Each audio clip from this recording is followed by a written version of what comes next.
what is your stance on bringing home the troops from Iraq? We'll start, it was You you wanna were go first first, again? so we'll start with you. Me? Jonathan, yeah. Okay. As I explained, I believe that we must immediately withdraw troops from Iraq because leaving those troops in Iraq is making our country weaker, not stronger. And we should immediately withdraw those troops, bring almost all of them home, leave some residual forces, not in the country of Iraq, no residual forces there.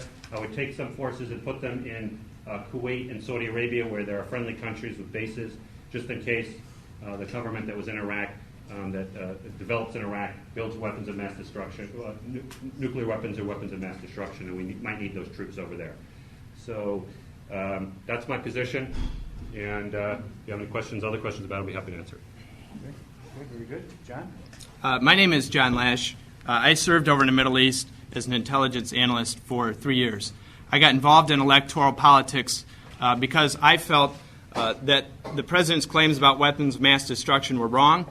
I knew that invading Iraq would be a big mistake. I believe that I am the only candidate in this race who is saying that the only thing that Congress can do is to cut funding for the war. If you want to end this war, there's only one tool, the power of the purse, that our forefathers gave us, and that is to cut funding.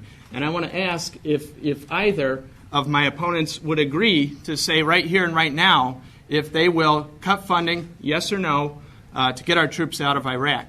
Now, I could talk at length about the diplomatic steps that need to be taken in Iraq, but I can tell you right now that is the job of the President of the United States. He's the Commander-in-Chief.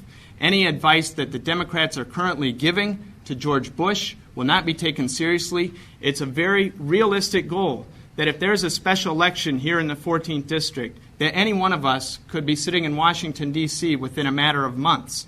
And everybody in this room should know where everybody stands, because I believe I'm the only one who is truly committed to getting our troops out of Iraq, because I've taken a strong stance by saying that we will cut funding for the war profiteers.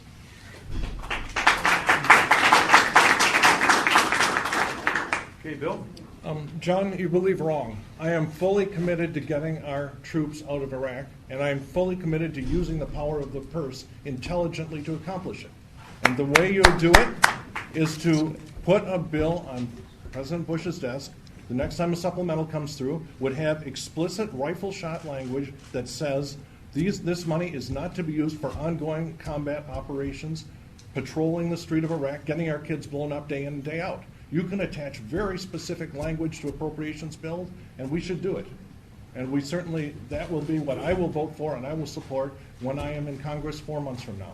And I guess, now, since I don't know the rules on giving people a chance to respond, but I'll yield the remainder of my time because I believe Jotham should have a chance to answer that. Yes, what I would do is something different, because it's not clear to me that Bill Foster's position is actually constitutional.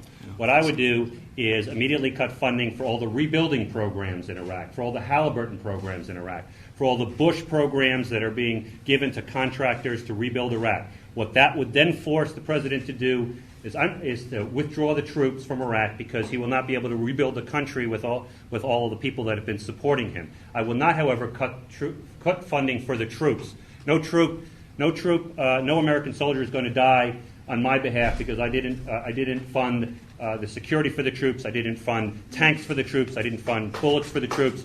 But I would cut funding immediately in those appropriation programs for the rebuilding process, and it's the only thing that Congress should do responsibly. And then what really should happen here is when we elect a new president, a new commander-in-chief, that new commander-in-chief immediately gives the order to the generals to withdraw the troops as safely and as quickly as possible.